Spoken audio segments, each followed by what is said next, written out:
Good evening, ladies and gentlemen. Welcome back to another exciting virtual tour with myself, Chris Staudinger, and of course the Foss Waterway Seaport. And tonight we're talking about work boats, very specifically boats, well, that do work.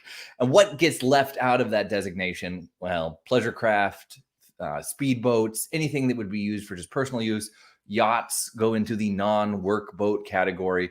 We're talking about specialty passenger ferries, tugboats, barges, things like that. And we're here tonight because of our generous sponsor, Columbia Bank. So first, a word from them. I've been a commercial fisherman for 41 years. Truly is a magical place out there. I've been with Columbia Bank as long as this boat's been to sea. As a commercial fisherman, we have income pulses that are directly related to seasonal activities. If that propeller ain't turning, you're not earning. Columbia Bank tailored this loan to fit our business needs perfectly. They made me happy as a clam at high tide. Which of course brings us to our final category of work boats, fishing boats. And I think when people consider Tacoma and its narrative, they don't really think about how much maritime history we have here and the reason that there is a city on the coast here at all. The reason that we were so popular is because, of course, the train had a very easy access to our deep water port on a nice shallow tide plane. But the reason that people were coming out here in the beginning was, of course, the water. Commencement Bay can be up to 600 feet deep. And so it was a natural spot for something like a deep water lumber port, which is really what Tacoma started out as, and then also became a fishing town. A lot of Croatian, Japanese, and Norwegian immigrants started coming to the Tacoma area as early as the 1870s and popularized this location as a major fishing destination. Wow. Woo, we'll see how it goes tonight. Good to see you all. I'm glad you guys are here. If you have questions along the way, please just let me know. I'll do my best to answer them. Here we go. Let's take a look at the most famous work boats in the area. So if any of you went down to the Foss Waterway Seaport tonight, you would have got to see the work boats that they have out there right now. They've got 3 of them down there right now, including this one right here, the Roland Foss. They also have Creosote down there, which was a tugboat right here. This was built in 1921 up in Ballard, the Ballard Ship and Railway Company. And this was built for Pacific Creosoting Company and is iconic to the tugboats that you would have seen in the area here. And while they come in all shapes and sizes, you really see a lot from tugboats to fishing boats with a very similar design, and a lot of them becoming popular in the 1920s. The vast majority of the boats that we're going to talk about today really got their start from 1915 to 1925. And then a lot of them had continued their operation up to today. In fact, a not insignificant portion of the fishing fleet that's up in the Seattle Ballard Locks area still operates with their original 100-plus-year-old wooden boats that were created for this purpose. And at least, I'm trying to think here right now, 3 of the boats that we're going to talk about tonight as well are, if not in their original purpose, still out functioning today. And I get to see it. Yeah. How long will they be there? I think until tomorrow. And I know that today was free admission for it. I believe you can go down and see them tomorrow, but they're traveling all over. And so if you miss them here, there's a good chance that you'll get to see them somewhere else in Puget Sound. And I'll have to check their calendar of events. I think they were just down in Olympia or possibly in Bremerton. I know that sometimes they work their way out to Port Townsend. They're part of a collection of traditional wooden work boats representing the early 1920s in Puget Sound. And they go around doing educational programs in the area. But this is where you would have seen them. So this is a picture from 1915, and this represents part of the Mosquito fleet. And you can't talk about work boats in the area without really focusing on the Mosquito fleet. If you're not familiar, if you haven't tuned in before, the Mosquito fleet is the sort of catch-all term that talks about all of the various boats that were working the Puget Sound region from the 1880s up into basically late 1920s is when you start to see the mosquito fleet phase out. And the reason for this was it was difficult to make roads in Washington. All of the original settlements and towns and cities in Washington state on the west side were built because they had easy access to the water. And then the easiest way to get from one to the other was via boat. So much easier than trying to log and grade and create roads through the vast, dense Pacific coast forests we have out here. And so as different captains just purchased their own boats and set up their own independent enterprises, this variously became known as the Mosquito Fleet. And it gets this name from the fact that these captains were intense. And a lot of the tall ships that would come into port carrying various cargoes would have to have one of these boats bring them into the narrow slips. And they would get swarmed by all the different vessels, all of these captains trying to shove each other out of the way, race each other there to become the captain that would tow them in and thus make the money. And so this swarm of fleet ships that were cruising around Puget Sound at the time became affectionately known as the Mosquito Fleet. And so this is right down here on the waterfront in Tacoma. You can see in the back here, let's see if I can get the cursor. That is the clock tower of Old City Hall. And then right up front here where the Tacoma Municipal Dock Building is, this is, of course, the long section that was once the longest grain warehouse in the country. The only remaining section today is, of course, the Foss Waterway Seaport and Museum down there. And you see a lot of vessels like this when you start to research the Mosquito Fleet. This is the Telegraph. And this is docked up at the Sumner Iron Works in Everett at the time. This was put into use, I believe, in 1903 and originally was used for the Seattle-Tacoma run, which absolutely hurts me beyond recognition at this point because there used to be a direct ferry route from Tacoma to Seattle and vice versa. And now it takes, I mean, you can barely get the commuter train anymore, let alone go through traffic during rush hour. But it was the thing that you would take these steam powered paddle wheel boats up and down Puget Sound to get wherever you needed to go. Another big development that really changed the region was the invention of the tugboat. And for that, you have to go back to essentially 1802. This is the Charlotte Dundas, which was built by a guy named William Symington and is another steam powered paddle wheel vessel. And this was designed and invented by this guy, William, to be used as a cargo transportation and tight maneuvering vessel in Scotland. And one of the things that really separates tugboats, workboats, from a variety of other vessels is the vast amount of power that they can produce for such a small body.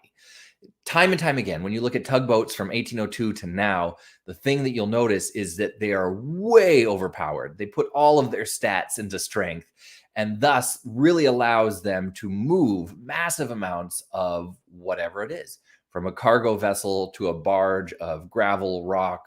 A lot of log barges would come through Puget Sound at the time. And so their job was to be able to maneuver in tighter quarters and take these really massive vessels and put them somewhere else. And I think you probably saw a little bit of that clip in the opening there, how tugboats are still used to this day to move these massive cargo vessels into place alongside docks. Port of Tacoma is the 5th largest port in the United States and thus has quite a bit of vessels coming into it periodically. And to help them maneuver in those tight quarters, tugboats are still very much used today. Here's a little cross example of what we were looking at that first tugboat out there. So if you're going to talk about tugboats in Tacoma specifically, we got to go to the Foss industry. Now, I'm a huge fan of the Foss family and all that they've done in the area here. I'll give it to you in brief, just in case you're new here. But of course, Thea Foss and her husband Andrew, leave Norway because it was cold and difficult to make a living there. They arrived in the Midwest where they're like, wow, this is even colder and more difficult. So they continued moving westward on the train until they arrived here in Tacoma, where Andrew lovingly, from scrap lumber he gathered on shore, built this floating boathouse for his wife and children. And they lived on the top and then operated business eventually off of the bottom level here. But Taya always just kept her lifelong fear of the water to herself and then continued to live in this houseboat for quite some time. She ends up, while Andrew was away working as a carpenter, taking the last $5 in their coffee can, buying a tugboat, or not a tugboat, but a rowboat, cleaning it, painting it white and green, and then flipping it for a profit. And doing this a few more times so that by the time Andrew gets home from his contracting job, she's made $41 in profit, renting these rowboats for 50 cents a day. And now she has a fleet that she's operating right down here on the waterfront in Tacoma. And when it was still called the City Waterway, now the Foss Waterway, it was this impassable section of water where it was incredibly dangerous to go across a railroad bridge or impossible sometimes to get from one end of the water over. And so they made a tremendous amount of their original fortune renting boats as ferries to help people get across the water to go work in the port, or for people who are looking for pleasure boats going out rowing for the day, or fishermen and duck hunters were another big sort of cash crop for the Foss industry out there. And so as they're renting these rowboats, they start to expand the business more and more until they realize that there's going to be a lot of money in tenders.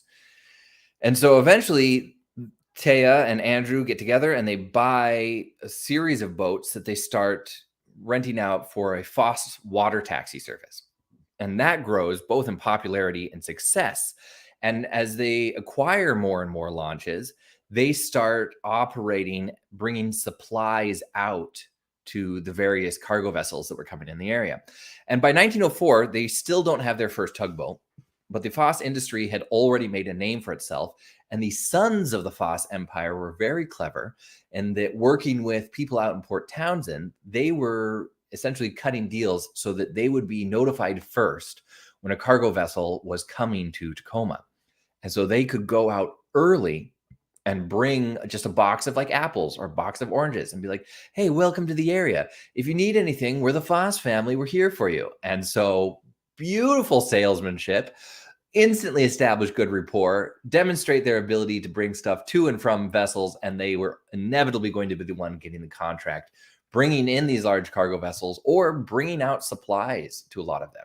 They would use these small launches pictured here to bring vessels whatever they needed. And as the maritime industry in the area continued to develop, you see a lot of iconic shots like this, where those grain warehouses were just being filled with wheat pouring in off of the railroad and then going out on vessels. There needed to be someone in the area who was capable of helping these large ships maneuver. And so that's what you see here. This shot's from 1912. And around about this time, the Army Corps of Engineers dredged the City Waterway, now the Foss Waterway, to be wide enough that when these large vessels were coming in, they could pivot 360 degrees in the waterway, allowing them to come up right along the docks for whatever they needed. Timber, grain, anything that was coming in or out of Tacoma would leave from these docks. And to maneuver it, the Foss Company becomes the one to get the tugboat industry going here. And they purchased their first tug in 1912. It was a 5-year-old 37-foot vessel that they renamed Foss 9. And eventually the Foss family goes on to rename all of their vessels after members of the Foss family. The most famous one that they own is, of course, the Andrew Foss. But at the time, they were very classic Norwegians. So it was Foss 1, Foss 2, all the way up to their first tugboat, which was now Foss 9. And with the Foss 9, they revolutionized this industry here. And so you can kind of get, this is a picture from 1895, where you can see the original bridge that went across the City Waterway there. This today would be the 11th Street lift bridge. And then eventually, through just compounding their interests and skills, they end up becoming the Foss Maritime Company, which still operates in the Pacific Northwest, though no longer privately owned by the Foss family. And you will still see Foss tugs from the southern part of California all the way up through Alaska. Here they are carrying parts for windmills, electricity generating windmills up the Columbia River. So the white and green is still the iconic colors of the Foss Maritime Company today, and you'll see them all over. But here's their original. This was the one purchased in 1916. This is their 5-year-old Foss number 9. And this remained in service as a tugboat up until 1968, right? So it was built in 1911, purchased by the Foss family in 1916, and then continued service until 1968. And what you can kind of see just a little bit here is that each of these tugboats also was retrofitted for a variety of purposes. A few years after they got Foss number 9, their second tug, I believe, in the lineup was Foss 12. And Foss 12 was built with the purpose of being both a tugboat and a fireboat. And I don't think I can stress enough just how valuable that is in Port of Tacoma. So many times we caught fire from various things down on the waterfront, but because of the rapid response of these tugboats, which were retrofitted to be able to pump water out really quickly in vast quantities, a lot of the shoreline was saved.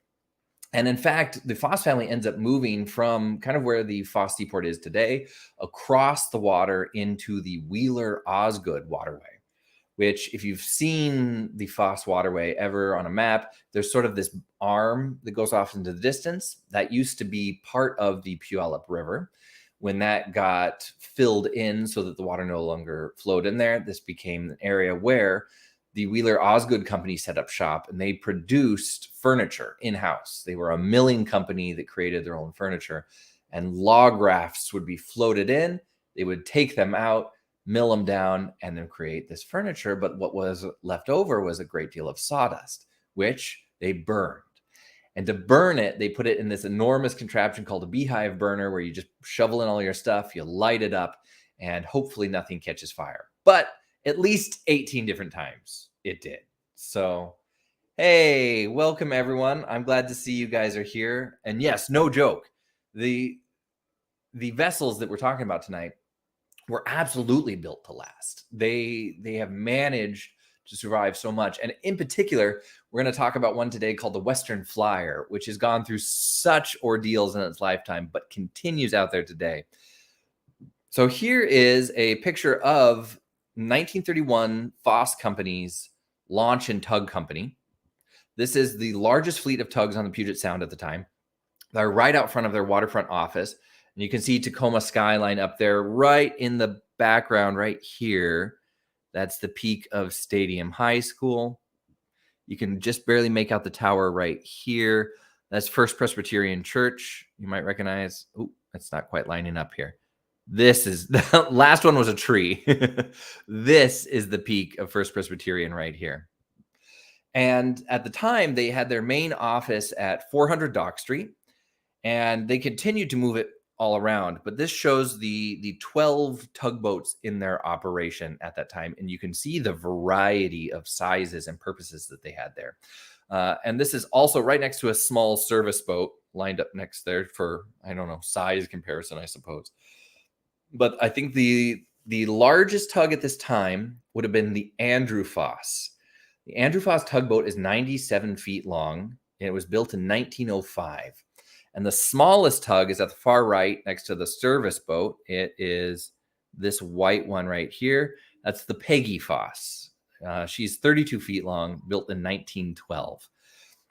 And like everything at the time, something caught fire. And so on Monday, November 23rd, 1931, a fire did destroy the Foss Company offices.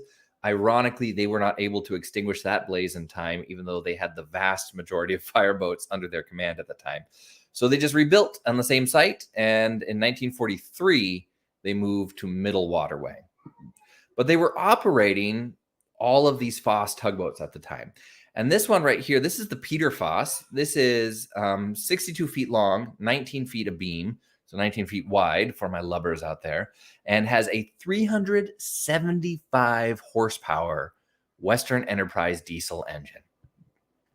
And like, I can't stress enough how cool these boats are, because they are so vastly overpowered, and they just became the working mascots of the waterfront. 1920s, I think through probably the 1950s, one of the coolest things that you could have been was like a tugboat captain. It was up there with like sailing around the world, being independently wealthy. People were like, what do you want to be? And kids were like, I want to be a tugboat captain. That's the coolest thing ever. And to give that some context, you got to think a lot of these tugboats were becoming popular in the United States in the like 1950 through the 1930s, which leads very much into the Depression era. And there was something almost mythological about the tugboat captains, who were these hardworking people who continued industry running in a time when the nation was gasping for air. Take that and then translate it from the 1930s into the 1940s. And now you have this industrious force that's working to mobilize the US Navy for preparation to enter into World War II. And really, these are the blue collar heroes of the United States. And to contribute to that myth, I don't know if anyone was more instrumental than Tugboat Annie. So Tugboat Annie was represented in a weekly installment in a magazine. She had 2 different movies and then went on also for a television series. This particular photograph is taken from 1933 when Tugboat Annie, this time starring Marie Dressler and Wallace Beery, debuted here in Tacoma. And they filmed it using one of the Foss tugboats, the Arthur Foss. And it premiered here in Tacoma in October of 1933. Absolute box office success. And goes on to create this whole industry of Tugboat Annie merchandise and mythology. I'm going to play a little clip for you of Tugboat Annie. But she was an American hero. She was a woman captain, and she had her nemesis that she was always competing against, and she was the captain. She was the captain of the Narcissus, and constantly through her intelligence, her pluck, and often through a fist fight, she always managed to win the day and keep her family going through the 1930s. Check this out.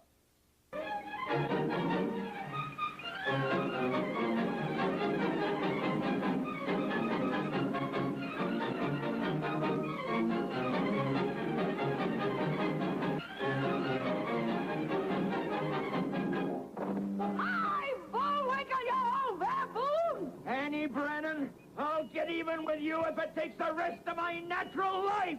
The Adventures of Tugboat Annie.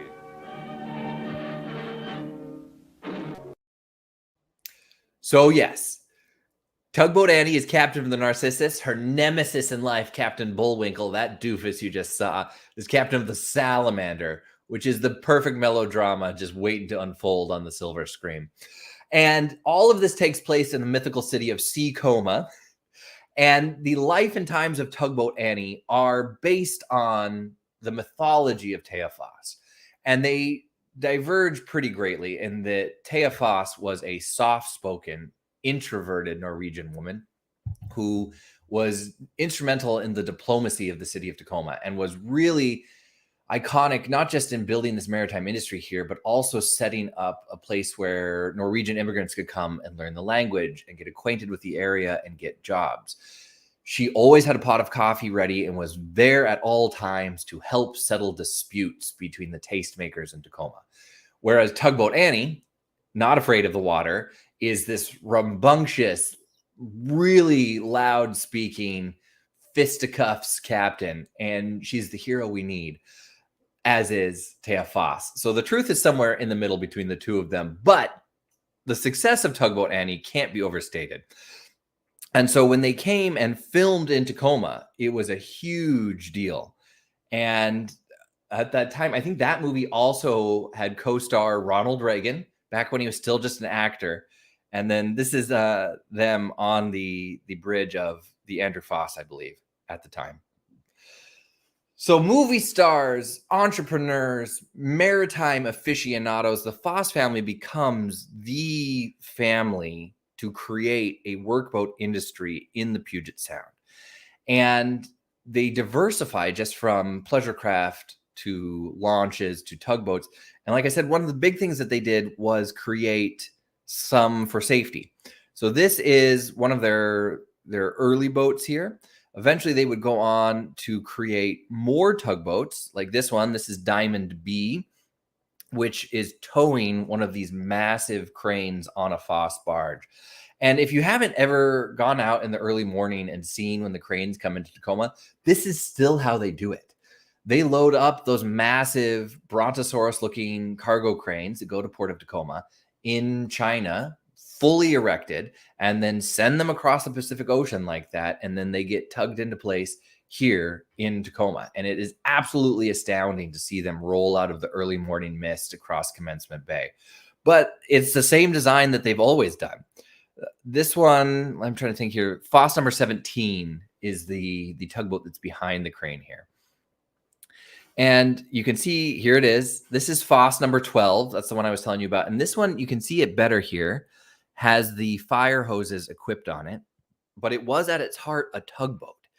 And one of the things that made this one so particularly famous is that it was responsible for bringing in the 48 concrete anchor blocks, each one weighing 600 tons, that they built the Tacoma Narrows Bridge with. And what's mind-blowing about this, wrap your head around it if you can, this is a 600-ton concrete block, which they have designated the location for. They're going to get some guides and tethers for it. And now they're about to flood the side of this deck barge so that that concrete block is going to slide off of it and then sink to the bottom of the Tacoma Narrows, approximately 200 feet down, depending where you are, and then become the anchor point for the bridge, which, of course, yes, the first one fell down, but that wasn't anything to do with the anchors. They just should have designed it with open girders, but I digress. So they become folk heroes in the area. The Foss Company is building the Narrows Bridge. It was responsible for bringing Yukon gold miners down. It is driving the industry in Port of Tacoma. They survived the Great Depression. This is the company. And remember, it begins with this little tugboat right here. This is Foss number 9. The wee little 37-footer that started the whole tugboat industry here in the Pacific Northwest. And this is of the Bryn Foss. You can see this one. This one was popular in the 1940s. And you can see what it's doing here is taking out an MSC 290. That's a minesweeper. The Tacoma area was really popular. I believe the most successful city in the United States during the 1940s in creating wooden minesweepers. And because a lot of naval mines are predominantly magnetic, if you want to decrease the chances of your vessel exploding, you build it out of wood. And that's not cost effective or safe for a lot of things like warships or battleships. But if you're going to make a minesweeper, cherry on the pie. And so a lot of these wooden minesweepers were designed here in Tacoma and then brought out to sea by the tugboats. So if you're growing up in the area and you're seeing these tugboats constantly fueling the war effort, they truly become the stuff of legend and intensely popular in the area. This is a 1933 photograph of the tugboat, which was employed as municipal garbage. This is the tugboat Wallowa, built in Portland in 1889. And for over 40 years, this assisted sailboats on the Columbia River predominantly. Their job would have been log rafts, grain barges, and then, of course, other cargo vessels that were going up and down the Columbia River. And this worked all the way from Portland, Oregon, to Skagway, Alaska. Eventually sold to the Foss Launch and Tug Company in 1929, where she continued to operate in service for decades. Here's the real crown jewel, though. So this is the Arthur Foss. The Arthur Foss was built in 1889, like I said, as the Wallowa. When it was resold to the Foss Company, they renamed it to the Arthur Foss, and this is where she begins her career as the most famous tugboat in the area. And not only did she serve from 1889 on, going all the way up to Alaska and down, but when she came to the Puget Sound to work for the Foss Company, that wasn't by any means limiting. So the Arthur Foss continued to operate all the way across the Pacific. At one point, even going over bringing military supplies to Pearl Harbor, and then out to Wake Island, where they were constructing some defenses out there. The Arthur Foss was the last boat to leave Wake Island before the Japanese attack out there, and then just barely made it all the way out to Hawaii. And their story about that is pretty fascinating. Let's see if I can get the photo for you guys here. When they were out on Wake Island, they were bringing the supplies out there. And then, hold on, this is the Mercury Tacoma. Here we go. They brought out these supplies to Wake Island. They got advance warning that there was going to be Japanese attack. And so they mixed up grease and gray paint that they had on board and painted their vessel just like in the heart of nighttime, so it was less visible, because as a bright white and green tugboat under its own power going across the Pacific Ocean, they were an instant target for a Japanese attack. So they just managed to camouflage into the gray of the ocean and creep their way all the way over to Hawaii, just barely arriving with fuel in their tank to get them there. And I can't tell you just how overpowered this vessel was.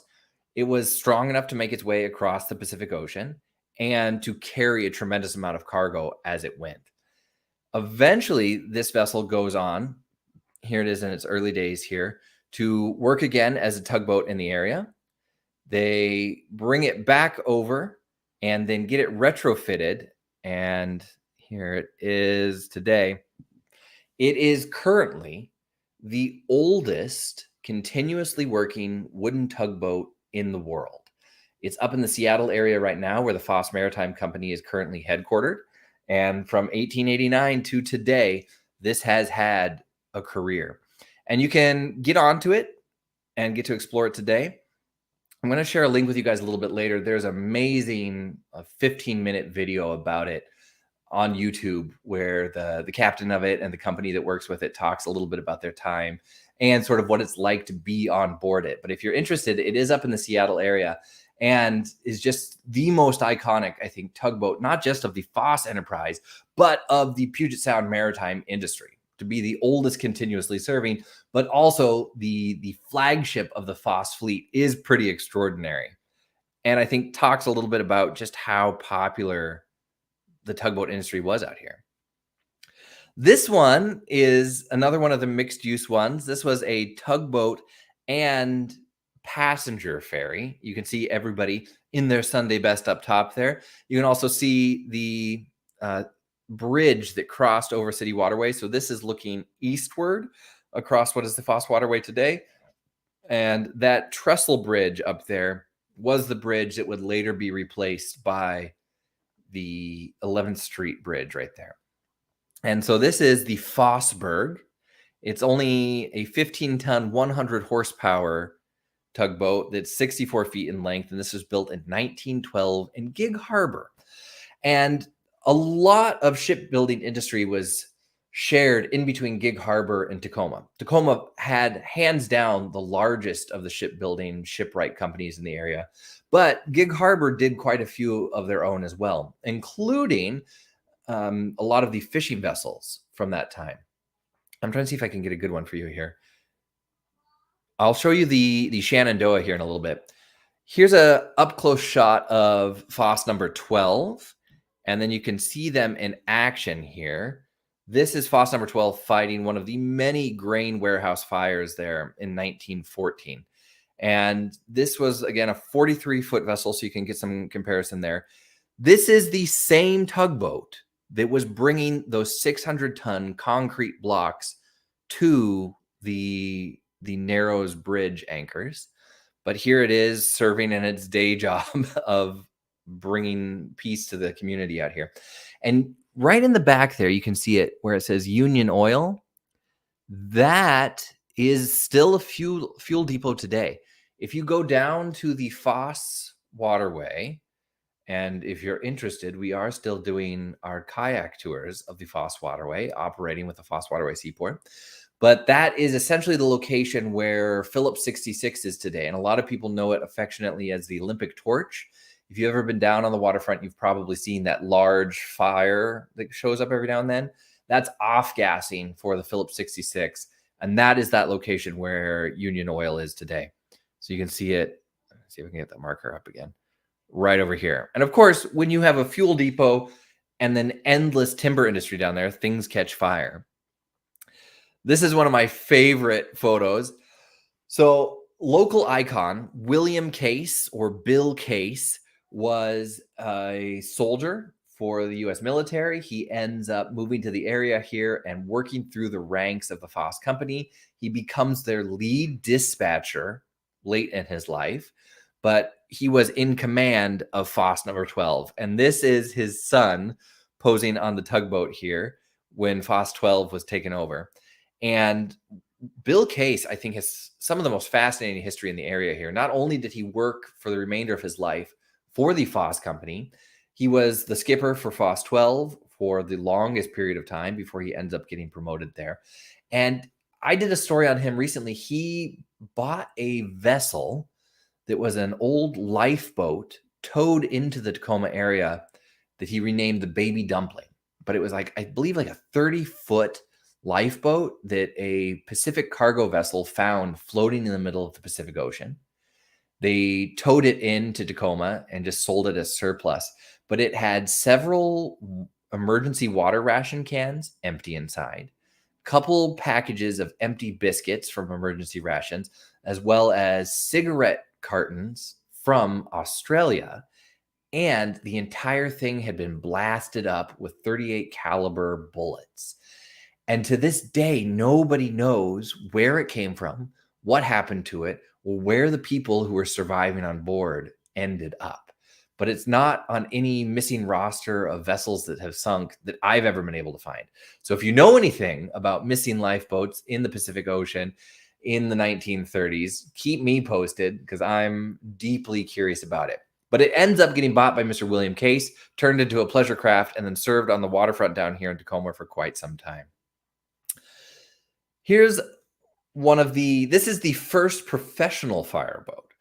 So while the understanding was originally that the Foss Company would get their own tugboats and then create the apparatus on them to fight fires, eventually the city of Tacoma was like, you know what? We're going to just need to get something to be useful for this. So this is fireboat number 1, 96 feet, 6 inches long, with a 21-foot, 6-inch beam and a 6-foot draft. And you can count them. There are seven high-intensity water cannons on this bad boy, which can produce 10,000 gallons per minute. And one of the benefits of this one was the steel deck and pilot house. Obviously, if you're fighting fires, you don't want to have any risk of your vessel catching fire. And this was a 425 horsepower gasoline engine fire fighting vessel down here in Tacoma. And it was fireboat number 1, built in 1929 for the port of Tacoma. And here's a little peek at the beating heart of this beast out there. And the irony of this is fireboat number 1 was the most successful firefighter of all the workboats that ever went up and down the coast out here. This is from 1936. Fireboat number 1 was stationed at the fireboat station right down there in City Waterway. And one and only time was she ever taken out of the water to be dry docked so that they could repair various things that needed to be.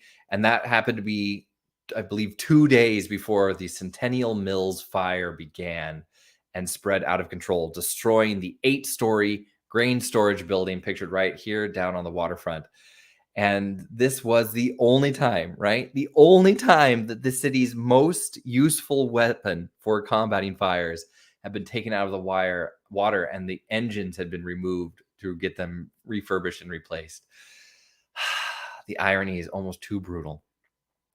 Here's a great shot of an interesting Tacoma story tied to workboats. This is the German cruiser, the Karlsruhe, taking on fuel from a Foss barge out here. One of the workboats was the Foss barge that would refuel vessels. And this is 1934.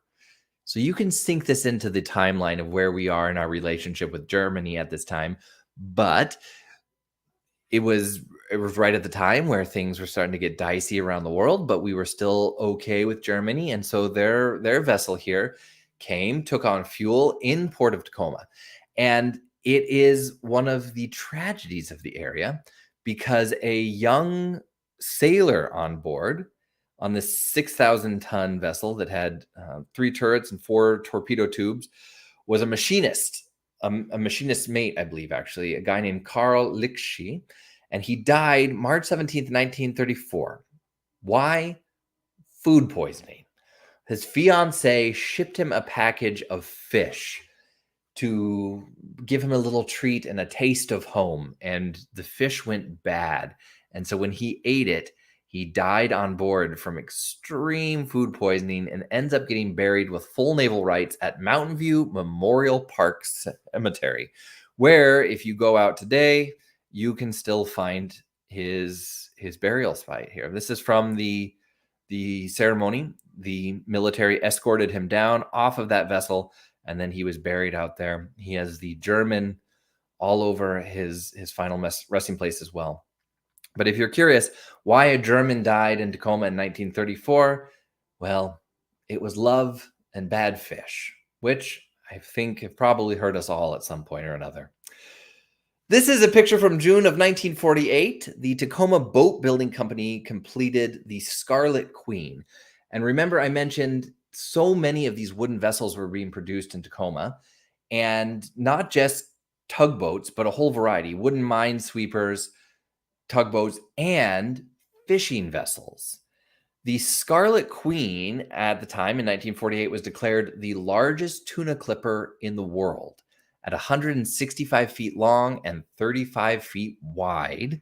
This was eventually converted from a fishing vessel to a naval ship. A few years after it was built, they requisitioned it and then turned it back over. And this was, I'm trying to think here, had an 1,800 horsepower diesel engine at the time. Absolutely massive. And this kind of kicked off a phase in Tacoma's history where a lot of these workboats were being produced by people in the area. Because you have a population of shipwrights, you end up with guys like this. So this gentleman, I'm going to butcher the name, and I apologize for that. I'm saying Alavidas Kapakaskas. Is that accurate? Probably not. He's a Lithuanian-born gentleman who emigrated to the United States, lived here in Tacoma, and as a fisher, wanted to create his own vessel, and at a cost of $19,000, built and outfitted his own 55-foot fishing boat that he would use as a commercial fishing boat for salmon and tuna. And he built it not just in Northeast Tacoma, but out of concrete. You can look this vessel up. Her name is the Era. It has I'm trying to think how deep the draft was on this, but it only took him, I think, just over a year. And this is ferro cement. And he did almost the entirety of the work himself to create this. And there are a few cement boats out there. All of them terrify me. Like, I understand the science. You can talk to me about ferro cement all day if you want to. I don't like it. I still don't. As far as I'm concerned, most vessels should be built out of wood. I understand that that's not practical all the time, but listen, wood is positively buoyant. It has a good vibe to it. It is a great thing for building vessels. I understand if you have to make it out of metal or fiberglass. I'm still a little uncomfortable with that. Wood is my go-to for this. Concrete? Absolutely not. I dislike it so much. So that's that. But if you're interested more about Mr. K, his concrete vessel, I have not been able to locate. At some point, the Era vanished from the rosters, and I think it's because it was renamed, which is pretty common for that. But as far as I can tell, it's still out there somewhere. Speaking of vessels that are still out there, the Virginia 5 is a great example of the Mosquito fleet, like we were talking about sooner. And the Mosquito fleet really vanished. One of the best collections of Mosquito fleet paraphernalia and history that you'll be able to find is actually at the Foss Seaport today. I encourage you to go. But they received the entire collection that used to be out on Stretch Island. And a gentleman out there by the name of Bill who worked with the Mosquito Fleet in the early day, well, I guess the late days of the Mosquito Fleet, the early days for him, ends up purchasing bits of them as each of these vessels is very quietly decommissioned. And nobody knew that it was the end of the era for the Mosquito Fleet as it was happening. It was something that showed up retroactively, and they're like, wow, we're going to have to do a bunch of history on this. And Bill luckily went out, got all these various pieces of those vessels, showcased a collection that during his death was donated to the Foss Waterway Seaport Museum. And of the Mosquito Fleet vessels that are still operating, the Virginia 5 is perhaps the most notable. It was went on its maiden voyage in 1922 as part of the Mosquito Fleet operating exclusively in Puget Sound. Ends up having a whole, varied career, not just as a passenger ferry, but also moving crops and livestock from farms on Vashon Island, and then maintained the route between Seattle and Tacoma, as well as going all over through Colville's Passage. And then I believe at the end, it was Vashon Island and Kitsap Peninsula as a ferry from 1922 to 1938. And then operates today not just as a wonderful wedding venue, but sort of an educational vessel. So you can book passage on the Virginia 5 and actually cruise around Puget Sound. They do quite a few educational runs or charters throughout the area right now, but it's a really good way. If you're interested, the Virginia 5 Foundation maintains a really excellent website talking a lot more about what they do out there. One of the ones that's also pretty representative out there is the Arcadia. This is a steam vessel in the area, or the Carmelita. The Carmelita II here underwent sea trials in Old Tacoma as a fishing vessel, 55 feet long, in 1950. So we were still a very active commercial fishing port into the middle of the 1900s. And you can see this classic, this is just a beauty shot right here. But it was such an important part of our industry that this picture, I think, speaks volumes. So this is the launch party for, I believe, the Carmelita II. And that is our mayor at the time, Val Fawcett. Right, he's the third from the left, white shirt, bow tie. And, oh no, this isn't the Carmelita. This would have been the American Girl. This is a tuna vessel that came out here. And this was built by the Petrick Shipbuilding Company, which still has offices and historic locations down on the waterfront in Foss Waterway to this very day. Yeah, there we go. This is the glamour shot of the American Girl. A lot of these tuna fishing vessels were built in the Tacoma area or launched in the Tacoma area and then would operate up and down the Pacific coast all the way up to Alaska. And perhaps the most famous of them all is the Western Flyer.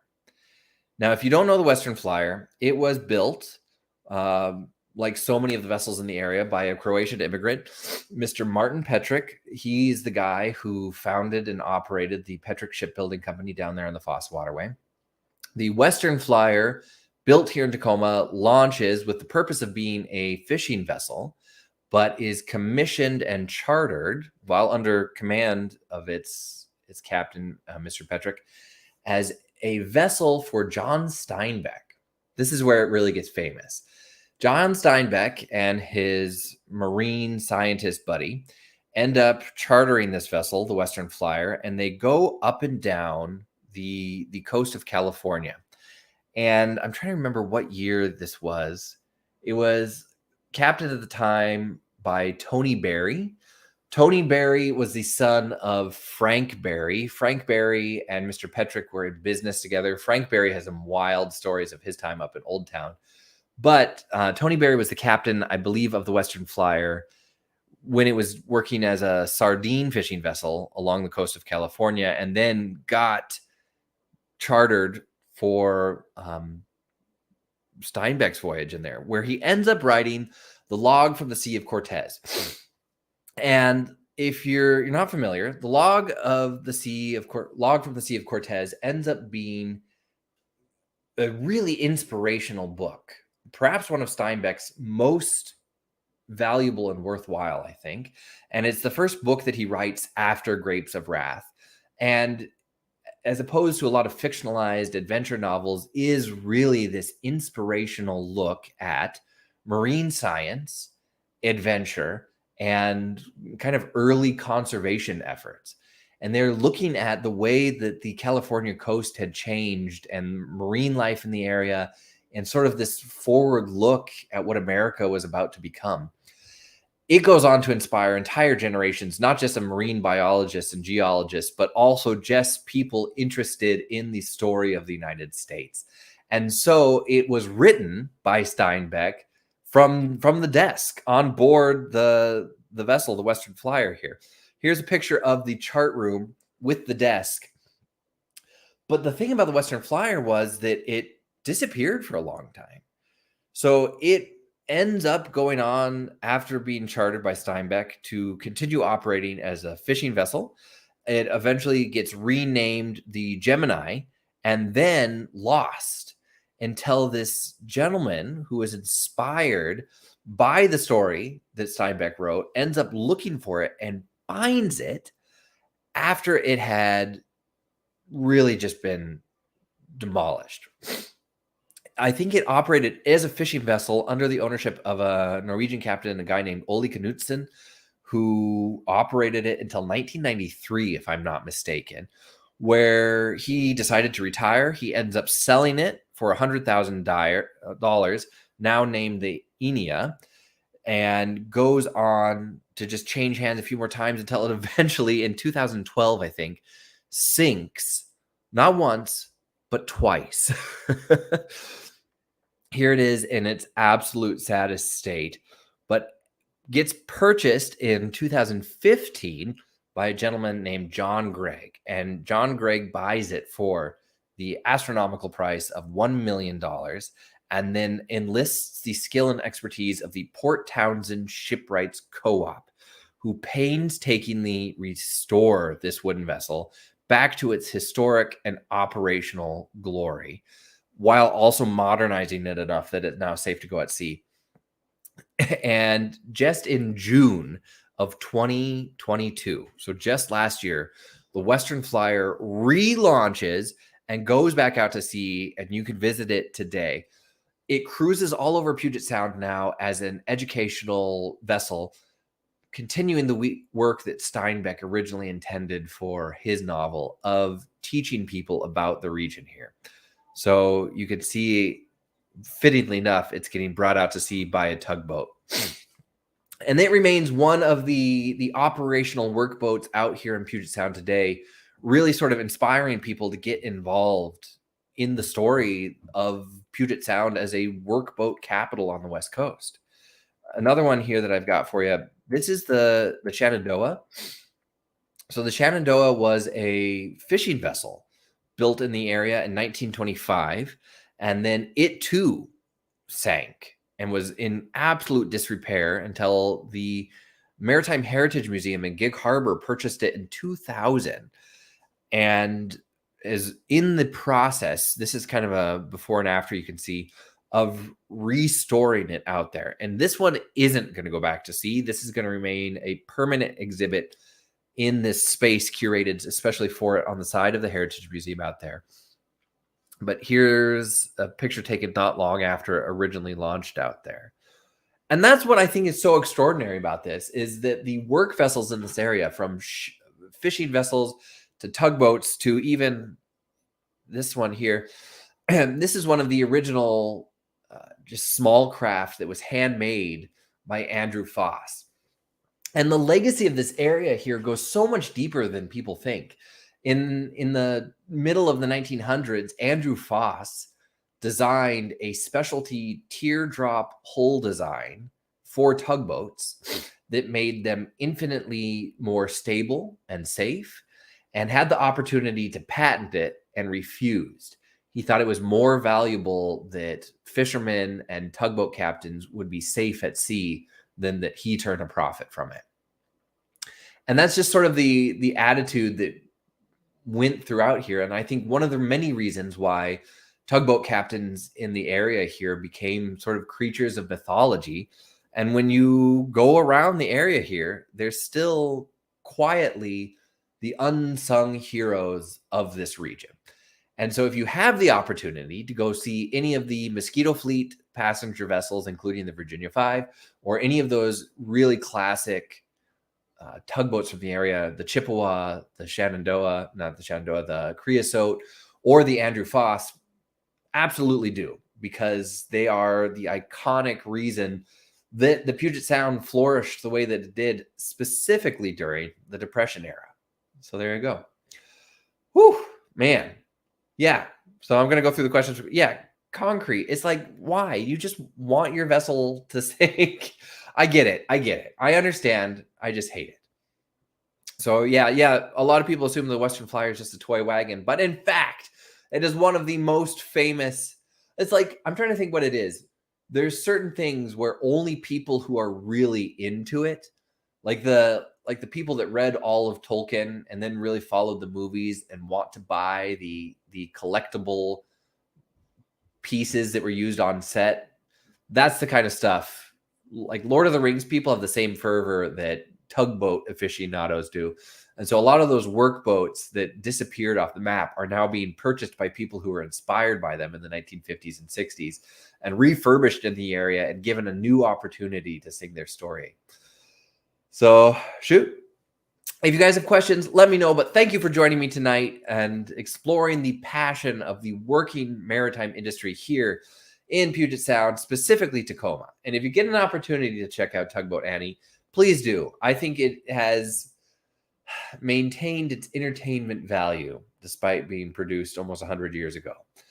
So thank you for tuning in. I will see you guys very soon. Please join us for a whole variety of things. And if you'd like to see a closer look of the Foss Waterway, we still are operating our kayak tour in partnership with the Foss Waterway Seaport. You can find that online under prettygrittytours.com. Until next time, my friends, get out there, keep on exploring. I'll see you soon.